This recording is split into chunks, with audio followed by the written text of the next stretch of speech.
Hello everyone, मैं अंकुर ओबेले आप सभी का स्वागत करता हूं आपके अपने channel magnet brains Hindi medium पर। और आज हम बात करने वाले हैं एक ऐसे टॉपिक पर जहां पर हम देखेंगे कि चुनाव कौन लड़ सकता है और वोट कौन दे सकता है। मतलब हम सार्वभौमिक वयस्क मताधिकार के बारे में बात करेंगे और चुनाव लड़ने के अधिकार के बारे में बात करेंगे कि आप चुनाव कैसे लड़ सकते हैं।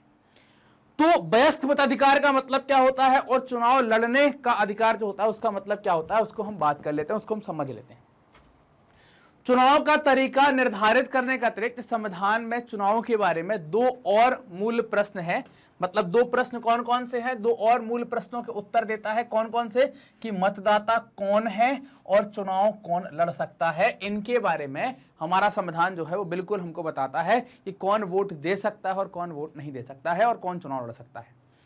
दोनों बिंदुओं पर संविधान पूर्ण रूप से स्थापित लोकतांत्रिक परंपराओं का पालन करता है। अब देखो, सबसे पहले हम समझ लेते हैं कि जो बात हमारे साथ की जा रही है, जिस बात पर हम या जिसकी हम बात करने वाले हैं वो क्या होने वाली है। तो एक तो आ गई वयस्क मताधिकार।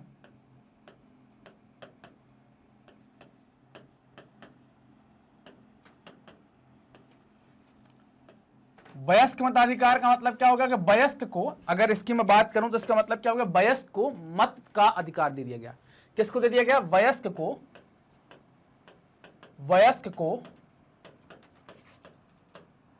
मत का अधिकार। अब वयस्क किसको कहेंगे? अब आपके दिमाग में आ गई कि सर वयस्क किसको कहा जाता है, ये वयस्क कौन कहलाएगा। तो अभी की अगर हम बात करें, अगर अभी की बात करते हैं तो अभी वयस्क किसको कहते हैं? जिनकी उम्र 18 या 18 प्लस हो गई है उनको आप क्या कहते हैं? वयस्क कहते हैं। पहले अगर हम बात करें, पहले की अगर हम बात करते हैं तो पहले हमारे यहां पर वयस्क का क्राइटेरिया 21 प्लस था। बोले सर ये 21 प्लस और 18 प्लस की बात क्या कर रहे हैं? ये उम्र की बात कर रहे हैं कि जिनकी उम्र 18 प्लस है और जिनकी उम्र 21 प्लस है उनको वयस्क कहते हैं। वयस्क का सीधा सा मतलब ये होता है कि जो व्यक्ति है ना, जो व्यक्ति अच्छा बुरा मतलब जिसमें समझदारी आ जाती है, समझदारी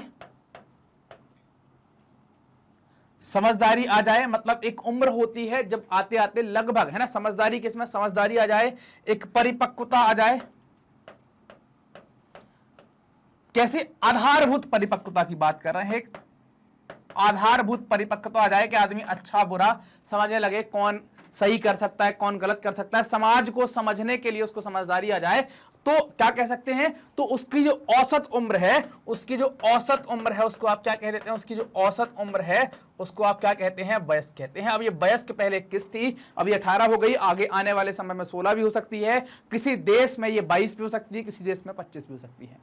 एक सवाल आपके मन में आएगा कि बोले सर आपने 18 कर दी तो क्या 16 वर्ष और 10 महीने वाला, 16 वर्ष और 10 माह की जिसकी उम्र हो गई है, या 16 वर्ष 11 माह की उम्र जिसकी हो गई है, या आप ऐसा कह सकते हैं कि सर 16 कह दिया, यहां पर 17 लिखना था, सब जगह 17 की बात करनी थी, 17 वर्ष, या आप कहते हैं कि 17 वर्ष 11 माह और 28 दिन जिनके हो गए हैं, तो क्या ये अभी तक अवयस्क है? नहीं, आप इनको भी वयस्क की कैटेगरी में ले सकते हैं कि समझदारी आ गई। लेकिन हम डिफाइन कैसे करेंगे? क्योंकि हर एक व्यक्ति की परिपक्वता, हर एक व्यक्ति की समझदारी, किसी की थोड़ा जल्दी आती है, किसी की लेट आती है।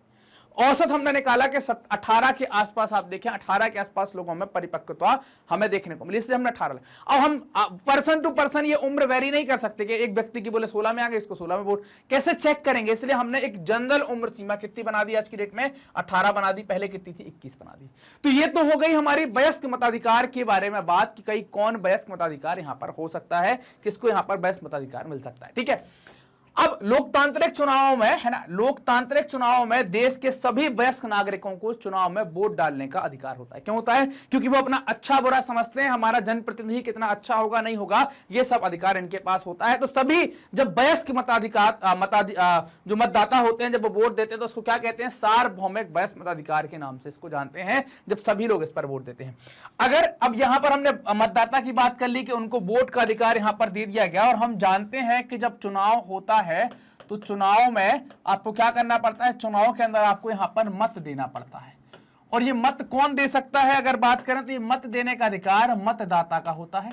है ना, किसका होता है, मतदाता का ये अधिकार होता है। मतदाता भारत में कौन हो सकता है, जो सभी वयस्क लोग हो गए हैं, कौन, वयस्क हो गए हैं, वयस्कों को अधिकार दिया गया है, वयस्कों को अधिकार है। और वयस्क की अगर आज की डेट में हम बात करें तो 18 प्लस की जो जिनकी उम्र हो गई है उनको हम वोटर कहते हैं। अब ये मतदाता सीधे प्रत्यक्ष रूप से चुनाव में भाग लेते हैं। कैसे लेते हैं, प्रत्यक्ष रूप से चुनाव में भाग लेते हैं, है ना, डायरेक्ट तरीके से ये चुनाव में पार्टिसिपेट करते हैं और इलेक्शन को क्या करते हैं, उसमें अपनी सहभागिता बनाते हैं, तब जाकर वो लोकतंत्र अच्छा हो पाता है। तो ये मतदाता की बात समझ गए। अब चूंकि इसमें सभी वयस्क डाल रहे हैं तो इसको हम क्या कह देते हैं, सार्वभौमिक, क्या कह देते हैं, सार्वभौमिक वयस्क मताधिकार कह देते हैं, है ना। वयस्क मताधिकार में एक और नाम लगा देते हैं, सार्वभौमिक वयस्क मताधिकार, ये कहला जाता है। ये बात क्लियर है, क्योंकि देश में सभी जो लोकतांत्रिक देश में जनता की मर्जी तो चुनी जानी चाहिए, तो एक मिनिमम एज हमें डिसाइड करनी पड़ेगी कौन लोग वोट दे सकते हैं और कौन नहीं। अन्य देशों में नागरिकों के अधिकारों की अगर हम बात करें, कई सारे देशों में उन्हें अधिकार प्राप्त करने में, अधिकारों के लिए लंबी लड़ाई उनको लड़नी पड़ी है ना, वोट के अधिकार के लिए लंबी लड़ाई लड़नी पड़ी है, तब जाकर उनको कहीं वोट का अधिकार मिल पाया है। अगर आज भी आप देखें तो अगर महिलाओं के रिस्पेक्ट में आप देखते हैं तो इनको अभी भी अधिकार कई सारी जगह नहीं मिले हैं, कभी कभी अभी ताजे ताजे अभी मिले हैं। अगर आप यही वोट के अधिकार की बात भारत में करते हैं तो भारत में, भारत जैसे ही आजाद होता है, जैसे ही अपना संविधान लगाता है, इसके साथ भारत के हर एक नागरिक को क्या करते हैं, वोट का अधिकार बराबर दिया गया है, चाहे वो पुरुष हो, चाहे वो महिला हो, चाहे वो किसी जाति का हो, किसी धर्म का हो, कहीं का रहने वाला हो, सबको वोट का अधिकार बराबर दिया गया और सबके वोट की कीमत एक ही बनाई गई। भारतीय संविधान निर्माताओं ने एक महत्वपूर्ण निर्णय के द्वारा प्रत्येक वयस्क भारतीय नागरिक को वोट देने का अधिकार प्रदान किया है। क्या किया है, प्रत्येक वयस्क भारतीय नागरिक को वोट देने का अधिकार यहां पर प्रदान किया है। अगर अभी मैं जो उम्र की बातें आपसे कर रहा था कि पहले 18 थी, पहले 21 थी, अभी 18 हो गई, तो ये उम्र की सीमा कब घटी है, तो आप देखेंगे कि उम्र की सीमा कहां घटी है, यहां पर अगर आप देखें तो ये 21 से घटकर कितनी हो गई है, 18 वर्ष कर दी गई। ये 21 से घटकर 18 कर दी गई है। और अगर इसको आप देखते हैं या अगर पाएंगे तो कैसे हो गई है, तो आप देखें कब हुई है, तो 1989 में हो जाती है ना। 1989 में एक संशोधन के द्वारा ये उम्र सीमा क्या कर दी जाती है, 21 से घटाकर कितनी कर दी गई, 18 कर दी गई। क्योंकि वयस्कता क्या है, जब आप एक कॉमन समझदारी आपको जाती है, अच्छा बुरा समझने लगते हैं, कैसे विकास करना है समझने लगते हैं, तो फिर हम आपको वयस्क मानना स्टार्ट कर देते हैं। ये मत करना कि बोले वयस्क वो हो गया, बोले जिसकी ये गिटकी बाहर आ गई या जिसकी दाढ़ी मूछ आ गई वो। कई बार छोटों की दाढ़ी मूछ आ जाती है, कई बार कई सारे बड़े लोगों की दाढ़ी मूछ नहीं आती। वयस्क का पूरा कॉन्सेप्ट कहाँ है, दिमाग से है कि वो कितने अपने आप को मैच्योर समझ पाते हैं, कितना अपने आप को समझदार दिखा पाते हैं कि भाई आपको समझदारी की एक आधारभूत चीजें आ गई हैं, तो फिर हम आपको वयस्क कहेंगे। वयस्क मताधिकार सभी नागरिकों को अपने प्रतिनिधियों की चयन प्रक्रिया में भाग लेने का अधिकार देता है। यह समानता और गैर भेदभाव के सिद्धांत के अनुरूप है, जिसका अध्ययन हमने अधिकारों वाले अध्याय में हमने पढ़ा हुआ था, अधिकारों वाले अध्याय में हमने जाना था। अनेक लोग पहले ऐसा भी मानते हैं कि बिना शैक्षणिक योग्यता के सभी को वोट देने का अधिकार देना सही निर्णय नहीं है। ये बिल्कुल गलत बात है। ये क्या है, इसको अगर मैं कहूं तो ये बिल्कुल गलत बात है। अगर मैं कह दूं ये गलत बात है, क्या है, अगर आप यहां पर देखते हैं कि मान लीजिए जो समझदारी है, समझदारी की जो हम बात कर रहे हैं, वो समझदारी पढ़ाई देखकर नहीं आती है, पढ़ाई देखकर नहीं आती है। क्योंकि अगर पढ़ाई देखकर आ रही होती, अगर ये समझदारी पढ़ाई देखकर आ रही होती, तो भारत में अगर आप देखें तो अधिकांश लोग तो पढ़े ही नहीं थे, हमारे यहाँ साक्षरता तो कम थी। क्योंकि आजकल की जो पढ़ाई हो गई है वो डिग्री और सर्टिफिकेट बेस हो गई है। और पहले आप देखें तो पढ़ाई का मतलब क्या था कि आप कैसे चीजों को बहुत सही तरीके से कर पाते अपने अपने काम में। कुम्हार को आप देखेंगे तो अपने मिट्टी काम में इतना पारंगत है कि अच्छा व्यक्ति उसके सामने नहीं आ पाएगा। तो लेकिन उस टाइम पर ये आप देखेंगे इस टाइप की आर्ट नहीं हुआ करती थी जिसमें वो डिग्री मिले, नहीं तो वो डिग्री ले लेता। तो आप कह नहीं सकते कि पढ़ाई के आधार पर आपको समझदारी आएगी, पढ़ाई आधार नहीं हो सकता। इसी कारण से, क्योंकि समझदारी क्या है, काम करते हुए समाज में रहते हुए, काम करते हुए समाज में रहते हुए आती है, समाज को देखते हुए आती है। क्योंकि हम समाज से बहुत कुछ सीखते हैं। पढ़ाई केवल पढ़ने का काम नहीं है, पढ़ाई सीखने का काम होता है। पढ़ाई का मतलब है कि आप क्या सीख रहे हैं, तो आप सीख जिंदगी से भी सकते हैं, लेकिन वो प्रोसेस थोड़ी सी स्लो होती है। पढ़ाई का पर्पस क्या है कि आपके दिमाग को ओपन करना और आप जो नई चीजें हैं उनको बहुत आसानी आसानी से सीख पाएं, समझ पाएं, इसको हम पढ़ाई कहते हैं, इसको हम अध्ययन कहते हैं। तो ये बात तो गलत हो गई कि शैक्षणिक योग्यताएं नहीं लगा सकते, क्योंकि कई बार लोग पढ़े लिखे नहीं होते। जैसे आप कई बार गांव में जाएंगे, जो वैद्य वगैरह या कई सारे से जानकार होते हैं, जो नाड़ी देखते हैं या कई सारी, तो आप देखेंगे उनको बहुत सारी चीजों की जानकारी रहती है, उन्होंने अपनी उस चीज पर बहुत काम किया है।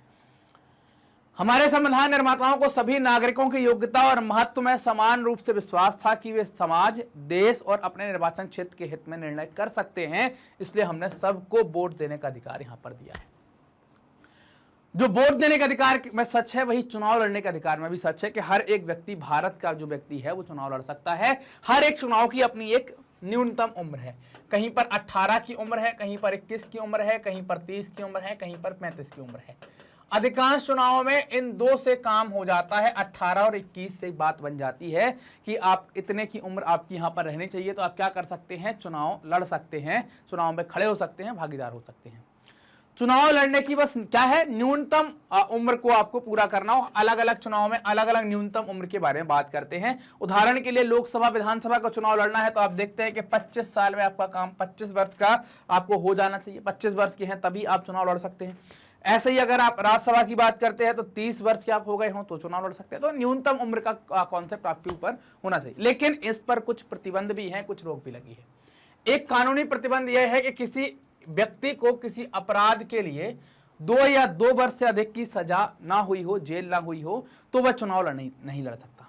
लेकिन चुनाव लड़ने के लिए आय, शिक्षा, वर्ग, लिंग, आधार का कोई प्रतिबंध नहीं है। इस रूप में हमारी चुनाव व्यवस्था सभी नागरिकों के लिए खुली है, जो चाहे वो यहां पर चुनाव लड़ सकता है। तो जैसा वोट देने के अधिकार के मामले में था, वैसा चुनाव लड़ने के मामले में भी है।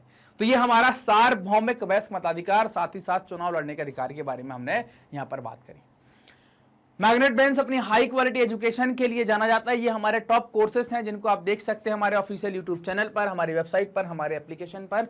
आप हमारे ई नोट्स और ई बुक्स प्राप्त कर सकते हैं, लिंक डिस्क्रिप्शन में दी गई है। इसके अलावा आप हमसे कनेक्ट कर सकते हैं यूट्यूब, फेसबुक, इंस्टा, ट्विटर और टेलीग्राम के माध्यम से। ये वीडियो आप देख रहे हैं मैग्नेट ब्रेन्स के Hindi channel, magnet brains Hindi medium पर, तो चैनल को सब्सक्राइब करें, वीडियो को लाइक करें, अपने दोस्तों के साथ जमकर शेयर करें। धन्यवाद।